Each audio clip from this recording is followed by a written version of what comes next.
Nama lelaki itu Markus Hali, 32 tahun, jurnalis investigasi di sebuah media online yang cukup dikenal. Tajam, cerdas, dan punya satu kebiasaan buruk yang ia anggap sebagai kebebasan berpendapat. Ia gemar menghina agama, terutama Islam. Bukan karena trauma, bukan karena ada yang pernah menyakitinya, murni karena ia bosan, dan menghina terasa seperti provokasi intelektual yang menyenangkan. Agama orang-orang yang tidak mampu berpikir, tulisnya suatu malam di Twitter, ditemani bir ketiga dan layar laptop yang memantulkan cahaya ke wajahnya yang lelah. Tweet itu viral, 2000 retweet dalam 1 jam. Komentarnya penuh, sebagian mendukung, sebagian marah, sebagian mengancam. Markus hanya tertawa kecil, mematikan notifikasi, lalu tidur. Ia tidak tahu bahwa malam itu, jauh di sebuah rumah kontrakan di pinggiran kota, seorang perempuan tua membaca tweetnya sambil meneteskan air mata. Ia tidak marah, ia hanya berdoa, "Ya Allah, beri dia petunjuk." 4 bulan kemudian, redaktur Markus memanggil dia ke ruangannya. "Lo pergi ke Aceh, liputan korban bencana tanah longsor di daerah terpencil, 3 minggu. Markus meringis. "Kenapa gue? Kirim wartawan yang suka lumpur." "Karena lo yang paling bagus, dan karena lo butuh belajar empati." Markus tidak mengerti maksud kalimat terakhir itu. Tidak sampai ia benar-benar tiba di sana. Desa itu bernama Gampong Beurata. Setengah desa hilang ditimbun lumpur, tapi yang tersisa masih berdiri, harfiah dan kiasan. Setiap subuh, masjid yang satu-satunya selamat itu mengumandangkan azan. Markus tidur di sebuah rumah warga, dan tiap pagi ia terbangun oleh suara itu. Pertama kali ia dengar, ia mencibir dan membalik badan. Kedua kalinya ia pasang earphone. Ketiga kalinya, earphone-nya kehabisan baterai. Dan ia hanya berbaring dalam gelap, mendengar. Ada sesuatu dalam suara itu yang ia tidak bisa jelaskan. Bukan karena indah, meski indah, tapi karena terasa seperti ada yang sedang dipanggil dari dalam dirinya sendiri. Sesuatu yang sudah lama diam. Ia mengusir perasaan itu dengan bangkit, menyeduh kopi, dan mulai menulis laporan. Di antara para penyintas, ada seorang kakek bernama Bapak Ishak, 70 tahun. Matanya buta sebelah akibat serpihan kayu saat longsor, tapi ia selalu tersenyum. Markus mewawancarainya di hari ketiga. Bapak tidak marah, kehilangan rumah, kehilangan mata, kehilangan... Markus menghentikan kalimatnya, terlalu jauh. Cucu Ishak ikut terbawa longsor. Tapi Ishak tidak terguncang. Marah kepada siapa, nak? Kepada Tuhan? Kepada nasib? Ishak diam sebentar. Bibirnya bergerak pelan sebelum menjawab. "Kalau saya marah kepada Allah, saya kehilangan 2 kali. Pertama, tubuh ini. Kedua, hati ini." Ia mengetuk dadanya sendiri. "Hati ini yang paling berharga. Kalau itu juga pergi, saya tidak punya apa-apa lagi." Markus menuliskan itu di buku catatannya. Ia bermaksud menjadikannya kutipan dramatis untuk artikel. Tapi malam itu, ketika ia membaca ulang catatannya, kalimat itu terasa seperti bumerang. "Kalau hati ini juga pergi, saya tidak punya apa-apa lagi." Markus duduk lama di depan meja. Di luar, hujan deras turun. Dari masjid terdengar lantunan sesuatu. Ia belum tahu itu namanya Al-Mulk, yang diiringi suara gerimis. Untuk pertama kalinya dalam hidupnya, ia tidak ingin pasang earphone. Hari ke-10.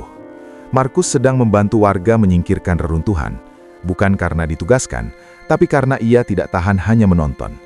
Di antara puing-puing, tangannya menemukan sebuah mushaf Al-Quran. Sampulnya rusak, tapi halamannya nyaris utuh. Tulisan Arab yang sama sekali ia tidak mengerti. Ia hampir meletakkannya kembali. Tapi seorang anak kecil, perempuan sekitar 8 tahun, yang kehilangan ibunya, berlari ke arahnya dan mengambil buku itu dengan kedua tangan. Anak itu memeluknya seperti memeluk ibunya. Markus berdiri mematung. Ia pernah menulis bahwa Al-Quran adalah mitos yang dijual kepada rakyat bodoh. Ia ingat betul kalimat itu. Ia ingat betul bahwa ia tertawa setelah menulisnya. Sekarang, ia menyaksikan seorang anak yatim memeluk buku yang ia hina, menangis tanpa suara, dengan wajah yang entah bagaimana terlihat lebih tenang setelah menyentuhnya. Markus berbalik. Ia tidak ingin ada yang melihat matanya. Minggu ketiga, 1 hari sebelum ia pulang. Ia duduk bersama Bapak Ishak untuk wawancara terakhir. Kali ini, Markus tidak membawa buku catatan. Bapak percaya bahwa semua ini ada artinya. Percaya itu pilihan, nak, bukan fakta yang bisa lu buktikan dengan data. Ishak tersenyum. Senyum yang membingungkan, seolah ia tahu lebih banyak dari yang terlihat. Pertanyaan lo itu bukan pertanyaan wartawan. Markus tidak menjawab. Lo mencari sesuatu, kata Ishak lagi. Dari sebelum lo datang ke sini. Saya tidak percaya Tuhan. Iya, makanya lo takut. Markus menatap lelaki tua itu.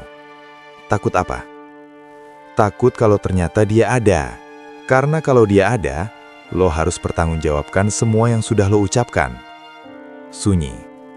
Hanya suara angin dan gesekan daun. Markus pulang ke penginapan malam itu dengan kaki terasa berat. Ia membuka laptopnya, menemukan tweet lamanya, yang sudah di-retweet lebih dari 5.000 kali, yang ia anggap sebagai mahkotanya. Dan untuk pertama kalinya, ia mual membacanya sendiri. Markus kembali ke Jakarta. Artikelnya tentang Gampong BU Rata mendapat penghargaan. Ia menerimanya dengan senyum yang tidak sampai ke matanya. Ia mulai membaca, bukan untuk menyerang, tapi untuk mengerti. Terjemahan Al-Quran, buku-buku sejarah Islam, cerita para sahabat. Ia membaca seperti orang yang mencari sesuatu di ruangan gelap, meraba-raba tembok. 6 bulan berlalu, ia tidak bilang kepada siapapun. Lalu suatu malam, ia membuka dokumen kosong dan mulai menulis. Bukan artikel, bukan opini, sesuatu yang lebih pribadi. Saya pernah menghina sesuatu yang tidak saya mengerti. Saya menyebutnya sebagai kebodohan. Ternyata saya sendiri yang bodoh. Bukan karena percaya, tapi karena menghakimi tanpa pernah benar-benar mencari tahu. Ia tidak mempublishnya, ia simpan di folder dengan nama Hutang. Setahun setelah Gampong BU Rata, Markus duduk di sebuah masjid di Jakarta. Pertama kalinya ia masuk masjid bukan untuk liputan. Ustadz yang menerimanya adalah pria muda berkacamata yang tidak bertanya banyak. Ia hanya mendengarkan. Ketika Markus selesai bercerita tentang tweet, tentang Ishak, tentang anak perempuan yang memeluk mushaf, Ustadz itu hanya mengangguk. Lo mau? Saya tidak tahu apakah saya layak. Tidak ada yang layak, bro. Makanya ada pintu tobat. Markus diam lama. Di luar, azan Isya berkumandang. Suara yang dulu ia pasang earphone untuk menghindarinya. Suara yang sekarang terasa seperti panggilan yang sudah terlalu lama ia abaikan. Saya mau, katanya akhirnya. Suaranya pecah di ujung. Ia mengucapkan syahadat dengan tangan gemetar dan mata yang basah. 2 kalimat pendek yang mengguncang seluruh rongga dadanya, seperti bangunan runtuh. Bukan hancur, tapi dibongkar untuk dibangun ulang. 3 hari setelah menjadi mu'alaf, Markus mempublish tulisannya. Bukan di media tempatnya bekerja, di akun pribadinya. Tulisan panjang yang diawali dengan 1 kalimat. Saya pernah menghina Islam. Dan saya minta maaf, bukan karena takut, tapi karena akhirnya saya tahu betapa besar yang saya tidak tahu. Tulisan itu dibaca lebih dari 2 juta orang. Di antara yang membacanya, seorang perempuan tua di pinggiran kota yang setahun lalu membaca tweet hinaan itu sambil menangis, lalu memanjatkan doa sederhana. Ia menutup layar ponselnya, tersenyum, lalu bersujud panjang dalam sunyi yang penuh syukur. Iman bukan selalu datang seperti cahaya tiba-tiba. Kadang ia datang seperti air yang merembes perlahan melalui retakan, tanpa suara, tanpa drama. Sampai suatu hari kita sadar, kita sudah basah kuyup.